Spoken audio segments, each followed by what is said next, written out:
Assalamualaikum warahmatullahi wabarakatuh. Salam dan bahagia Bapak Guru hebat. Saya calon guru penggerak angkatan 11 Dwi Wahyu Kurniawati dari SMA Negeri 3 Sekayu. Fasilitator saya Bapak Susanto dan pengajar praktek saya adalah Ibu Husnita. Di sini saya akan memaparkan tentang jurnal refleksi Dwi Mingguan, modul 1.2, nilai dan peran guru penggerak. Saya di sini menggunakan metode refleksi 4F atau 4P. Yang pertama, facts, peristiwa yang terjadi selama saya mempelajari modul ini. Yang kedua, feeling, perasaan saya selama mempelajari modul ini. Kemudian, finding atau pembelajaran yang saya peroleh ketika saya mempelajari modul 1.2 nilai dan peran guru penggerak.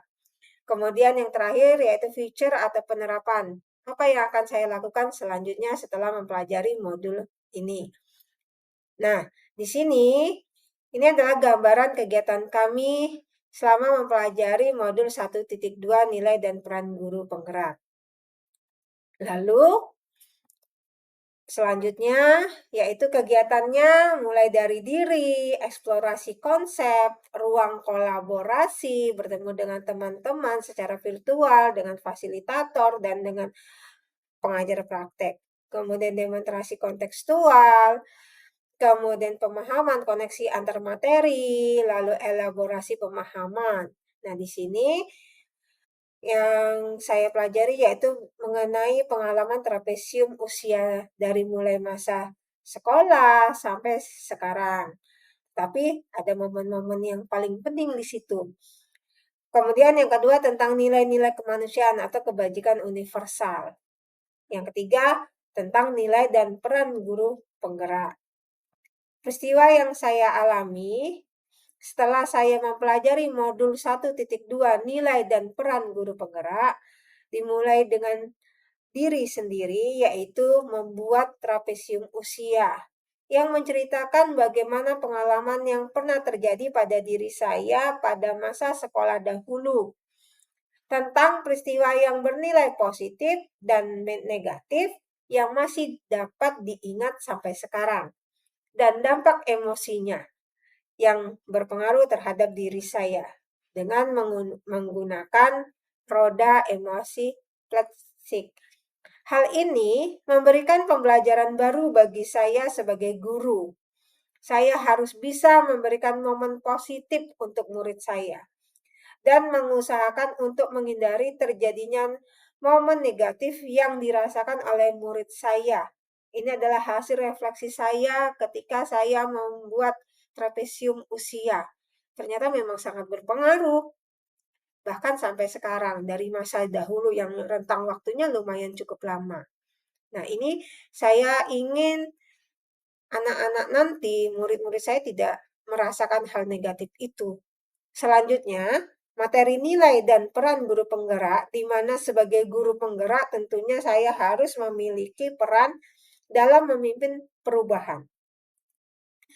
Peran guru penggerak yaitu menjadi pemimpin pembelajaran, menjadi coach bagi guru lain, mendorong kolaborasi, mewujudkan kepemimpinan murid, dan mampu menggerakkan komunitas tentunya. Sedangkan nilai-nilai yang harus ada pada guru penggerak adalah harus berpihak kepada murid, mandiri, reflektif, kolaboratif, dan inovatif. Kemudian, pada modul 1.2 ini mengarah pada ketercapaian nilai dan peran guru penggerak sebagai pemimpin pembelajaran.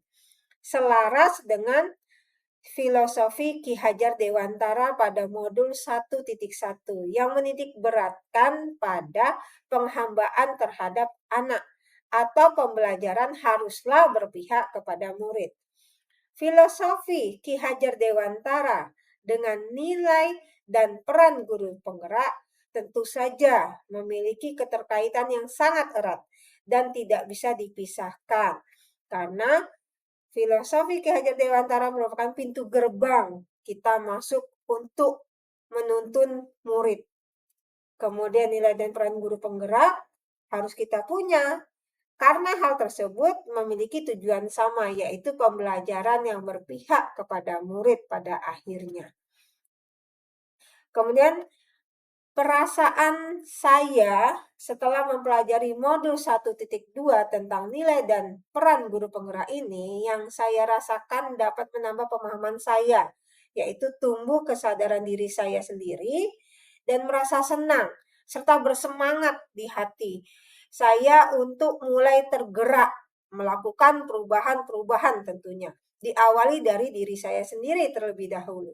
Secara bertahap, saya ingin memperbaiki hal-hal yang kurang baik selama ini, khususnya dalam pembelajaran yang saya lakukan di kelas. Saya akan berusaha menjadi guru terbaik bagi murid saya, agar suatu saat nanti saya dapat menjadi inspirasi bagi mereka dalam melakukan hal-hal yang baik pula. Lalu, berusaha menumbuhkan nilai dan peran yang mesti dimiliki oleh seorang guru penggerak. Saya merasa masih banyak memiliki kekurangan-kekurangan yang harus saya benahi dan pelajari lagi terkait nilai dan peran guru penggerak. Selanjutnya, saya merasa tergerak untuk ingin menggerakkan rekan-rekan guru di sekolah tempat saya bertugas, sehingga dapat bergerak bersama untuk mewujudkan peserta didik yang berkarakter profil pelajar Pancasila untuk Indonesia yang lebih baik.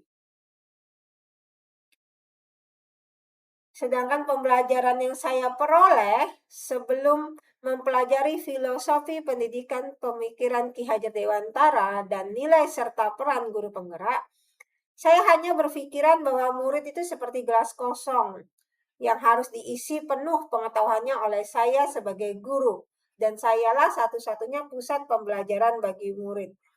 Sehingga proses pembelajaran hanya terpusat pada guru.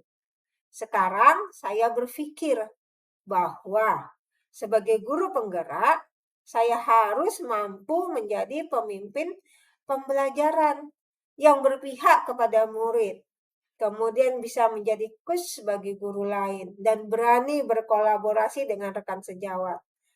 Menjadi lebih mandiri, mencari untuk meningkatkan kompetensi pada diri saya. Kemudian berinovatif. Ini sangat penting karena selain memanfaatkan media, kemudian sumber belajar yang sesuai dengan perkembangan zaman, kita juga harus bisa menggali potensi sumber daya yang ada sekitar sekolah kita, yang ada di sekolah kita untuk pembelajaran yang menyenangkan bagi murid. Dan mampu merefleksikan diri terhadap apa yang sudah saya lakukan sebagai seorang guru sekaligus pendidik. Kemudian, selama mempelajari modul 1.2, saya juga menjadi mengetahui bagaimana cara otak manusia yang terdiri dari dua, yaitu thinking fast, berpikir cepat, dan thinking low, berpikir lambat. Selama ini saya meyakini bahwa berpikir cepat dan tanggap, serta akurat, merupakan hal baik. Sekarang, saya lebih memahami bahwa sebaiknya saya sebagai seorang pendidik harus membiasakan diri untuk berpikir lambat, thinking slow, supaya saya dapat memberikan keputusan yang tidak tergesa-gesa dan terburu-buru, dan lebih bijaksana, sehingga mampu menilai dan melihat dari berbagai sudut atau aspek sebelum memutuskan sesuatu untuk kepentingan pembelajaran di kelas maupun di sekolah bersama teman-teman tentunya. Kemudian saya juga memahami bagaimana manusia merdeka itu bergerak. Manusia merdeka itu berdaya dalam memilih. Seperti aksiomi 1 terkait pilihan. Manusia bergerak. Termotivasi dari dalam. Agar dapat mewujudkan profil pelajar Pancasila pada diri murid saya. Serta timbulnya nilai-nilai guru penggerak. Bagaimana menggerakkan manusia menuntun kekuatan kodrat manusia, berpikir strategis, dan menguatkan lingkaran pengaruh. Contohnya dari diagram identitas gunung es.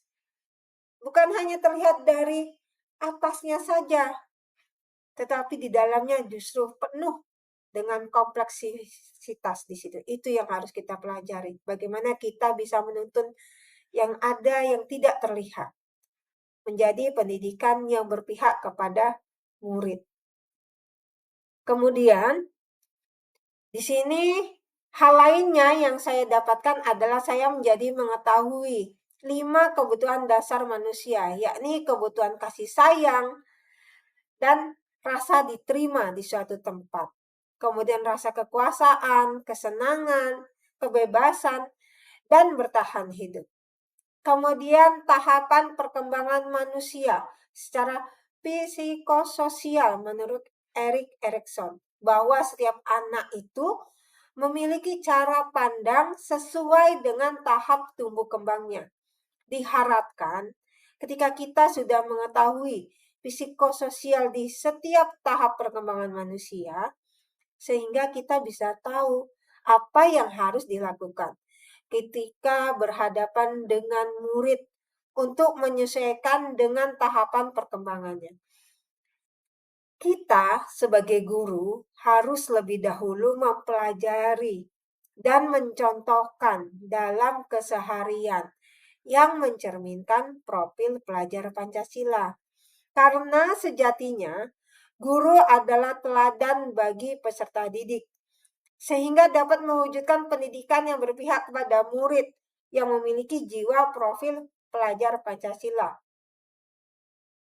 Kemudian, untuk penerapannya atau feature-nya, rencana pengembangan diri yang akan saya lakukan untuk menguatkan nilai dan peran guru penggerak antara lain yaitu melaksanakan proses pembelajaran yang lebih berpihak kepada murid agar proses pembelajaran menjadi lebih menyenangkan dengan mengikuti pelatihan secara mandiri, kemudian merefleksikan diri mengenai proses dan kegiatan yang dilakukan dalam pembelajaran, terus berinovatif dengan memanfaatkan kondisi lingkungan yang ada agar menjadi sumber belajar serta pemanfaatan media pembelajaran yang sesuai dengan perkembangan zaman dan membangun kolaborasi tentunya bersama rekan guru lainnya serta mencoba menerapkan fase merintis dalam komunitas praktisi, mencoba mencari rekan sejawat yang memiliki tujuan yang sama. Nah, demikian Bapak Ibu, semoga bermanfaat. Jangan lupa terus tergerak, bergerak, dan menggerakkan. Terima kasih. Saya akhiri. Wassalamualaikum warahmatullahi wabarakatuh.